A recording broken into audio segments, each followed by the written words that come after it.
तो स्वागत है आपका हमारे पॉडकास्ट शो में, जहां हम सुनते हैं एक से बढ़कर एक हॉरर कहानियां जो कि सच्ची घटनाओं पर आधारित होती हैं। साथ ही ये हमारे रिसर्च के अनुसार ही हम आपको ये कहानियां लेके आते हैं।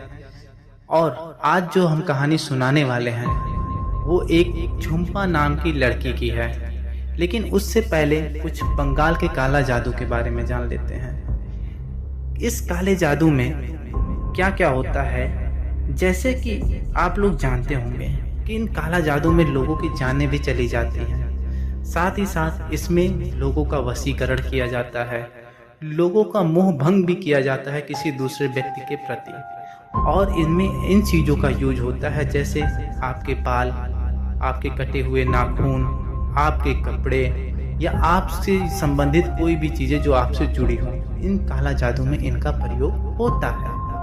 तो ये रही काला जादू की। और तंत्र मंत्र की बात करें तो हमारा जो बनारस का संपूर्णानंद यूनिवर्सिटी है, वहाँ पे तंत्र से संबंधित मास्टर डिग्री भी दिलाई जाती है। तो काला जादू कोई मनगढ़ंत कहानियाँ नहीं है। और साथ ही यूके की एक यूनिवर्सिटी है जहाँ पे इससे संबंधित कई रिसर्च आज भी चल रहे हैं। तो फिलहाल ये काला जादू था। और अब सुनते हैं हमारी जो आज की सच्ची घटना पर आधारित कहानी है उसके बारे में। यह कहानी है बंगाल के नदियापुर गांव की, जहां पर झुम्पा नाम की एक 12 वर्ष की लड़की रहती है। झुम्पा मन से बहुत ही चंचल होती है। वह हमेशा अपने दोस्तों के साथ गांव में या गांव के आसपास खेला करती है।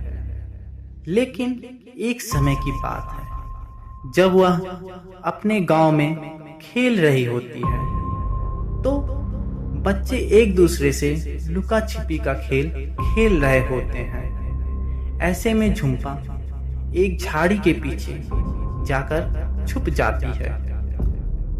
कुछ देर बाद वह अपने आसपास देखती है कि 11 रुपए पड़े हुए थे।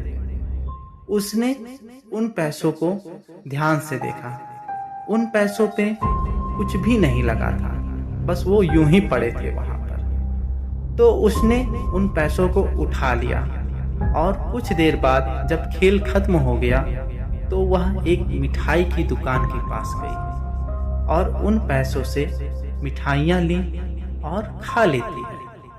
कुछ दिन बाद झुम्पा अपने नानी से मिलने के लिए उनके घर जाती है। घर जाते वक्त उसे रास्ते में फिर 11 रुपए पड़े मिलते हैं। आज भी वह बहुत खुश होती है और उन पैसों को उठा लेती है और पैसों से कुछ सामान खरीदकर खा लेती है। और खाते खाते अपनी नानी के यहाँ पहुंच जाती है। नानी उसे दरवाजे पर देख के बहुत ही खुश होती है और प्रेमवश उसे अपने गले से लगा लेती है। गले मिलने के बाद झुम्पा अपने नानी के पैरों को भी छूती है। अब झुम्पा बहुत प्रसन्न होती है और नानी भी बहुत प्रसन्न होती है, क्योंकि झुम्पा जो है अपने नानी के घर बहुत ही आया जाया भी करती थी और उन दोनों का एक दूसरे के प्रति बहुत ही लगाव होता है। कुछ दिन बाद झुम्पा की सारी चंचलता खत्म हो जाती है और वह एक सीधी सादी, बिना बोलने वाली लड़की की तरह व्यवहार करने लगती है। एक दिन झुम्पा खाने की टेबल पर बैठी हुई होती है। तभी उसकी नानी उसके सामने खाने से भरी एक थाल उसके पास रख देती है और कुछ चीजें लेने के लिए वह किचन में चली जाती है। जब वह वापस आकर देखती हैं तो अभी 1 ही मिनट हुए थे उनको आने जाने में, और देखती हैं कि थाली में जितना भी खाना था वह खत्म हो चुका था। अब नानी झुम्पा से पूछती हैं, क्या तुमने खाना फेंक दिया? सच सच बताना। झुम्पा कहती है, नहीं नानी, मैंने तो पूरा खाना खा लिया। अब नानी को बहुत आश्चर्य होता है और वह मन ही मन सोचती हैं, एक 12 साल की लड़की कैसे इतना जल्दी इतना ढेर सारा खाना खा सकती है। फिर ये घटना ऐसे ही चली गई और नानी भी ज़्यादा ध्यान नहीं देती हैं। एक दिन की बात है, झुम्पा और नानी कुछ काम एक साथ मिलकर कर रहे होते हैं। तभी नानी के सामने एक विचित्र घटना घटती है। टेबल पर रखी एक छोटी सी चाकू हवा में यूं ही उड़ने लगती है और यह देखकर नानी डर जाती है और डरते हुए वह झुम्पा की तरफ देखती है।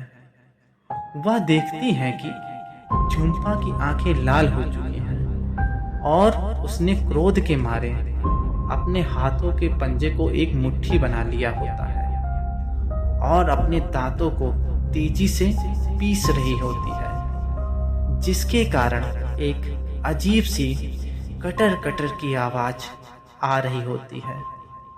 नानी झुम्पा का नाम लेकर उसे तेजी से आवाज देती है और झुम्पा नानी की ओर चौंक के देखती है और पूछती है, क्या हुआ नानी? तब नानी जवाब देती है, कुछ नहीं हुआ, तुम आराम कर लो। और झुम्पा यह सुनकर वहां से चली जाती है। उसी दिन नानी झुम्पा के घर फोन मिलाकर पूछने का प्रयास करती हैं, तो वहां से पता चलता है कि जब तक वह घर पे थी ऐसा कुछ नहीं होता था। झुम्पा आम लड़कियों की तरह ही खेलने कूदने जाया करती थी। अब यहाँ आकर नानी के यहाँ उसे क्या हो जाता है, तब नानी को शक होता है। हो ना हो रास्ते में ही कुछ ऐसी अनहोनी घटना हुई है जो झुम्पा को इस तरह बदल देती है। फिर नानी धीरे से उसके कमरे में जाती है। झुम्पा से पूछते हैं, जब तुम रास्ते से आ रही थी तो क्या कुछ रास्ते में हुआ था? क्या कोई मिला था? क्या किसी ने तुम्हें कुछ खिलाया था? क्या कुछ रास्ते में पड़ा था जिसको तुमने पार कर दिया हो? तब झुम्पा ने अपनी नानी को वो सारी बात बताती है कि किस तरह उसे गांव में 11 रुपए मिले, फिर रास्ते में आते वक्त उसे 11 रुपए मिले और उसने उन पैसों की किस तरह से क्या क्या सामान खरीदा और खा लिया, क्योंकि नानी बहुत पुरानी थी और उनको पता था बंगाल में काले जादू का बोलबाला होता है और यह काला जादू अलग अलग तरीके से लोगों के अलग अलग इच्छा पूर्ति के लिए किया जाता है। झुम्पा के साथ घट रही घटनाओं को देखकर नानी के बगल में रहने वाली एक मनोवैज्ञानिक महिला ने झुम्पा को देखने का प्रयास किया। क्योंकि वो एक मनोवैज्ञानिक थी तो वह काला जादू में विश्वास नहीं करती थी। उनको लगा कि झुम्पा बीमार है और उसे दवाइयों की जरूरत है, तो उस महिला ने झुम्पा के लिए कुछ दवाइयाँ लिख दी और उसे समय समय पर देने के लिए कहा। और यह सब होने के बाद वह महिला अपने घर के लिए चली जाती है।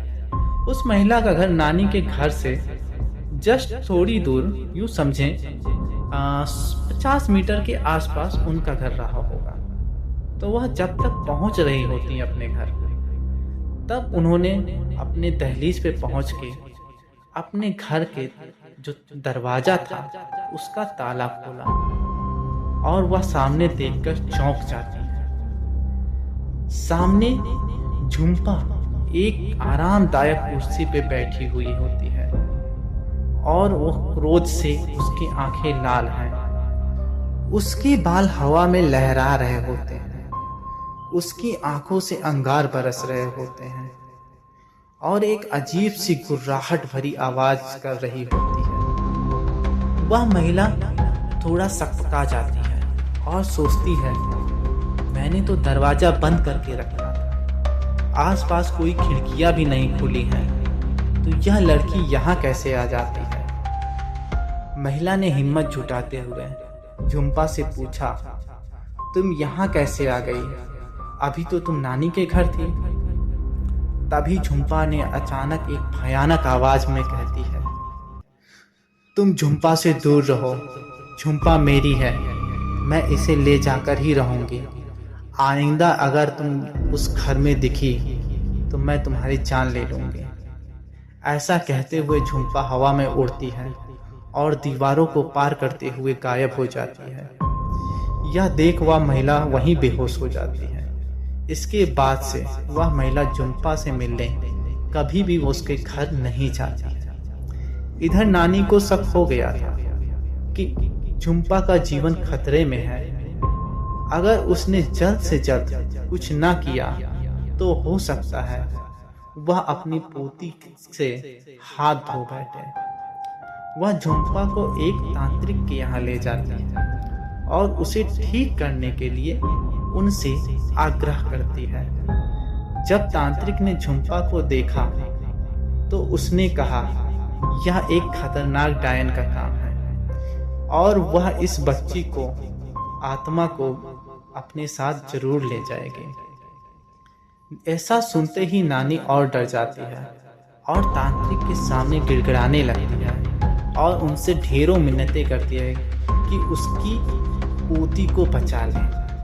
तांत्रिक ने उसे कुछ ताबीजें दी और कुछ पुड़िया बांध कर दी जो कि कुछ खाने के लिए होती हैं, और बोला, अगले दिन या 7 दिन के बाद तुम दोनों वापस आना। यूं ही 7 दिन किसी तरह से उन दोनों के गुजरे और 7वें दिन जब वह तांत्रिक से मिलने दोनों तांत्रिक के घर आते हैं तो वह देखते हैं तांत्रिक अपने घर में मरा पड़ा हुआ है। यह देखकर झुम्पा और नानी की मानो पैरों तले जमी खिसक जाती है। वो दोनों कुछ समझ नहीं पाते हैं कि इतना बड़ा तांत्रिक कैसे मर सकता है। कुछ समय हुआ ही था कि तभी वहां से झुम्पा और नानी चले जाते हैं। कुछ दिन बाद झुम्पा के एक रहस्यमय अंदाज में दिखाई देती है। वह हवा में उड़ रही होती है। नानी उसको चुपके से देखती है और डर जाती है, लेकिन वह अंदर जाने का साहस नहीं कर पाती है। फिर कुछ दिन बाद झुम्पा की एक रहस्यमय तरीके से मृत्यु हो जाती है। इस तरह डायन ने झुम्पा को अपना शिकार बना दिया। तो ये थी झुम्पा की कहानी। यह कहानी वहाँ आज भी प्रचलित है और कहा जाता है कि कुछ काली विद्या के ऐसे तांत्रिक हैं जो दूसरों का जीवन बचाने के लिए किसी के जीवन को लेने में जरा भी नहीं सोचते हैं। चंद पैसों के लिए कुछ तांत्रिक ऐसा कार्य करते रहते हैं। आज भी उस गांव में ऐसी कई घटनाएं होती हैं जहां कई बच्चे या बच्चियों की मौत रहस्यमयी तरीके से हो जाती है और किसी को पता भी नहीं होता है उनकी मौत का कारण क्या है। तो ये थी, और हमें इस चीज़ों से सावधान रहने की भी ज़रूरत है। अगर रास्ते में कोई भी चीज़ पड़ी मिले तो चाहे वो कितनी भी कीमती क्यों ना हो, हमें लोभ या लालच के चक्कर में उसको नहीं उठा लेना चाहिए ताकि आप ऐसे चीज़ों में ना पड़ें, क्योंकि इसका इलाज बहुत ही मुश्किल होता है। फिलहाल ये थी हमारी बंगाल के काले जादू की कहानी।